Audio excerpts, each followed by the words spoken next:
नमस्कार दोस्तों, स्वागत है आपका स्लीपी क्लासेस में।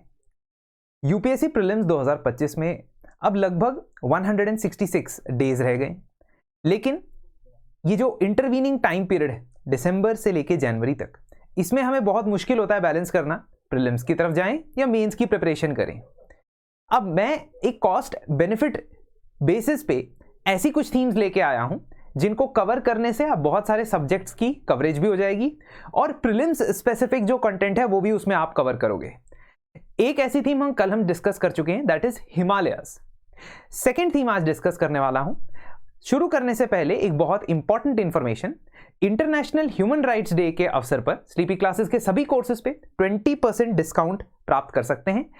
कोड यूज करना है राइट्स20 राइट्स20, ठीक है, और ये आज के लिए वैलिड है, 10 दिसंबर के लिए वैलिड है।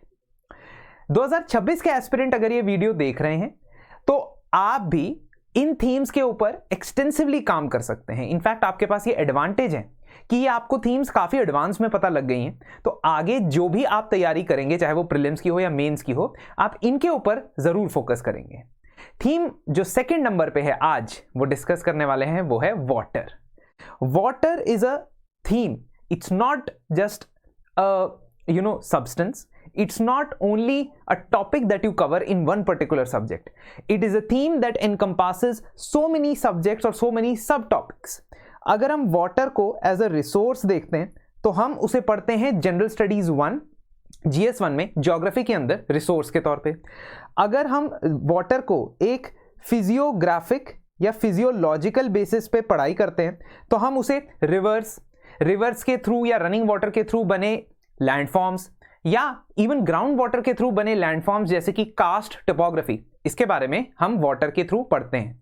And why this view is required, ये व्यू क्यों चाहिए कि हम इसको कनेक्ट करें अलग अलग चीजों से, क्योंकि मेंस के आंसर्स में यही इंटरकनेक्टिविटी जो है आपको डेवलप करनी है। हम वाटर को अगर मीन्स ऑफ ट्रांसपोर्ट की तरह देखते हैं तो हम इनलैंड वाटर ट्रांसपोर्ट की बात करते हैं और उसको डिटेल में पढ़ते भी हैं। हम वाटर को इरिगेशन यानी कि एग्रीकल्चर के एक इनपुट की तरह देखते हैं तो हम उसके बारे में पढ़ते हैं। हम वाटर को अगर क्लाइमेट फिनोमेना के साथ जोड़ के देखते हैं तो हम उसे मॉनसून और उसके पैटर्न्स की तरफ पढ़ते हैं। अगर हम वाटर को एज अ पोल्यूशन के पर्सपेक्टिव से देखते हैं, एनवायरमेंटल एसेट की तरफ से देखते हैं, लीगल पर्सन की तरह देखते हैं वाटर को, तो हम देखते हैं कि water pollution and the pollutants which are there, उसकी भी हमें तैयारी करनी चाहिए। और ये जो पर्सपेक्टिव है मैंने रैंडमली नहीं डेवलप किया है कि मैं खुद इमेजिन कर रहा हूं और खुद आपको बता रहा हूं, नहीं। अगर आप प्रीवियस ईयर क्वेश्चंस देखोगे तो आपको ये पैटर्न नजर आएगा कि पानी, उसकी एक्सेसिबिलिटी, उसकी अफोर्डेबिलिटी, उसकी क्वालिटी, उसके पोल्यूशन और उसके रिसोर्स के तौर पे यूटिलिटी के ऊपर इतने सवाल पूछे गए हैं कि ये थीम प्रिपेयर करके ना जाना बेवकूफ़ी होगी। अब कैसे आपसे सवाल पूछे गए हैं, थोड़ा सा ग्लिम्स ले लेते हैं। कल मैंने हिमालय से जुड़े आपके साथ सवाल डिस्कस किए थे और आपको कहा था कि इन क्वेश्चंस के ऊपर आप काम कर सकते हैं for the upcoming few days. Along with that जो भी थीम मैं आपको यहां पे बताता जाऊंगा, आप उस थीम के ऊपर काम करें रादर देन सब्जेक्ट के ऊपर, मेंस के पर्सपेक्टिव से। प्रीलिम्स तो आप सब्जेक्ट वाइज कवर करते जाओगे, लेकिन मेंस के पर्सपेक्टिव से थीम पकड़ के आगे बढ़ोगे तो अलग अलग सब्जेक्ट्स में काम आएगी। तो पहला जो वाटर का क्वेश्चन मैं बताने वाला हूं, there were a lot of questions. So why is the world today confronted with a crisis of availability and access of fresh water? Fresh water पे सवाल 2023 में आया, वर्ल्ड वाइड एक्सेसिबिलिटी और अफोर्डेबिलिटी अवेलेबिलिटी की बात हुई। लेकिन 2016 में भी ये सवाल आया, ये इंडिया के बारे में पूछा गया कि इंडिया के अंदर फ्रेश वाटर रिसोर्सेज बहुत सारे हैं, ढेर सारे हैं, बट फिर भी ये वाटर स्कैरसिटी से क्यों सफर करता है? Why does it suffer from water scarcity despite having a lot of rivers, lots and lots of lakes, lot of wetlands, है ना, बहुत सारे लेगून्स, एस्चुरीज सब अवेलेबल, पर ऐसा क्यों कि फ्रेश वाटर हमारे पास नहीं मौजूद है? स्कैरसिटी क्यों हम फेस करते हैं? ठीक है, सिमिलरली जब आप वाटर को एक इरिगेशन सोर्स की तरह देखते हो, ठीक है, वाटर को एक इरिगेशन सोर्स की तरह देखते हो, उसके ऊपर भी सवाल पूछा गया है। नॉट ओनली इन GS1, ये तो जनरल स्टडीज 1 के क्वेश्चन है ना, जनरल स्टडीज 3 में जब आप क्रॉपिंग पैटर्न और इरिगेशन के बारे में पढ़ते हो वहां पे भी ये इस्तेमाल होगा। There as well you can talk about water and its importance as a irrigation input, कैसे इस इनपुट को मैनेज करना है, कैसे इसकी अवेलेबिलिटी डिफरेंट क्रॉप्स के लिए डिफरेंट तरीके से डिफाइन हो सकती है। ये इतनी ऑल एनकंपासिंग थीम है कि अगर आप इसके 5 से 6 पेजेस के नोट्स बनाते हो और उसमें वो सभी एस्पेक्ट्स इंक्लूड करते हो जो प्रीवियस ईयर क्वेश्चंस में कवर किए गए, and I can assure you, you will definitely be using them in the answers. ऐसा अगर डायरेक्टली क्वेश्चन नहीं भी पूछा जाए तो डेफिनेटली इनडायरेक्टली आप उसको कोट करोगे ही करोगे, ठीक है।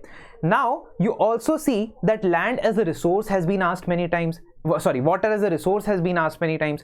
Water's role in inland water transport has been asked many times. ठीक है, watershed development से या micro watershed development से भारत के drought prone और सेमी एरिड रीजन्स को क्या बेनिफिट मिलेगा।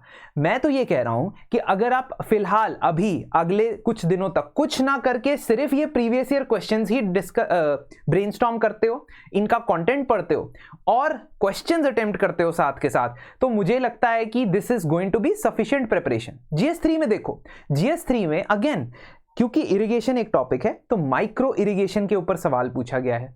क्योंकि Jal Shakti Abhiyan is related to water conservation, तो आप इसके ऊपर भी तैयारी करके जाओगे कि वाटर कंजर्वेशन, उसकी मैनेजमेंट, उसके पोल्यूशन को रोकने के ऊपर सरकार के क्या क्या स्कीम्स हैं। कुछ टॉपिक्स मेंस में ऐसे होते हैं जिनका आप स्ट्रक्चर नोट्स के अंदर ही तैयार कर लेते हो और try to replicate most of that structure in your answer but according to the demand of the question.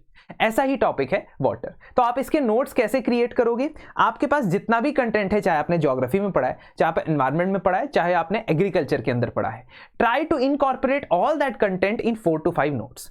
How to do that? First of all, water as a resource की बात करें तो रिसोर्स के तौर पे वाटर का इस्तेमाल कहाँ कहाँ होता है? ड्रिंकिंग वाटर में होता है, इरिगेशन में होता है, एनर्जी के तौर पे होता है, ट्रांसपोर्ट के तौर पे होता है, ठीक है। तो ये सारी चीज़ें जब आप देखोगे, फिशरीज के तौर पे होता है, तो ये सारी चीज़ें जब आप पढ़ोगे, इनके बारे में 3 से 4 डेटा इकट्ठा करने हैं आपने। डेटा शुड बी देयर, है ना, कुछ डेटा या इंफॉर्मेशन कि इंडिया में फ्रेश वाटर रिसोर्सेज कितने हैं, इंडिया में जो है ग्राउंड वाटर के कितने लेवल्स हैं इस टाइम पे और कितने स्ट्रेस्ड एरियाज हैं, वाटर स्ट्रेस फेस कर रहे हैं।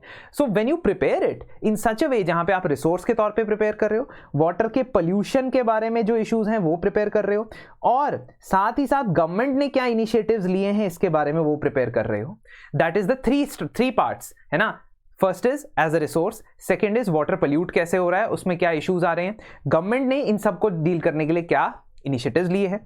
फोर्थ इज बेस्ट प्रैक्टिसेस और केस स्टडीज, कहां पे वाटर स्कैर्सिटी, वाटर पोल्यूशन, इसको मैनेज करने के लिए लोकल लेवल पे या इंटरनेशनल कंट्रीज के अंदर, बाहर की कंट्रीज के अंदर क्या स्टेप्स लिए गए हैं। स्टेप्स इन द सेंस कोई एक छोटे विलेज का एग्जांपल हो सकता है, ठीक है। जैसे महाराष्ट्र में रालेगढ़ सिद्धि एक बहुत ही फेमस एग्जांपल है, हिवड़े बाजार एक बहुत ही फेमस एग्जांपल है।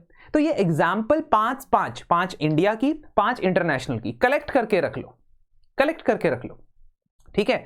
And lastly and another source for best practices NITI Aayog. NITI Aayog collect करता है एस्पिरेशनल डिस्ट्रिक्ट्स की बेस्ट प्रैक्टिसेस को, बहुत बार हाईलाइट करता है, कई बार न्यूज़पेपर्स में आते हैं, कई बार करंट अफेयर्स में कवर करते हो। Please keep them with you in the form of notes which you can utilise, ठीक है। Lastly, what is the way forward? ये 5 पैरामीटर्स पे अगर आप अपने नोट्स को प्रिपेयर करते हो और 5 से 6 पेजेस के भी आपके वाटर से रिलेटेड जुड़े ये नोट्स बन जाते हैं, ठीक है, then I trust me, on the basis of previous year question, on the basis of syllabus and on the basis of current affairs, this will be very holistic। और इतना काफ़ी होता है आपके मेंस के 150 से 250 शब्द लिखने के ऊपर।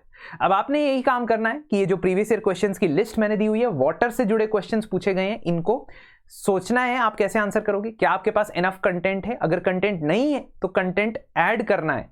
प्लीज अंडरस्टैंड कि पहले ये करोगे तो फाउंडेशन अच्छी जाएगी।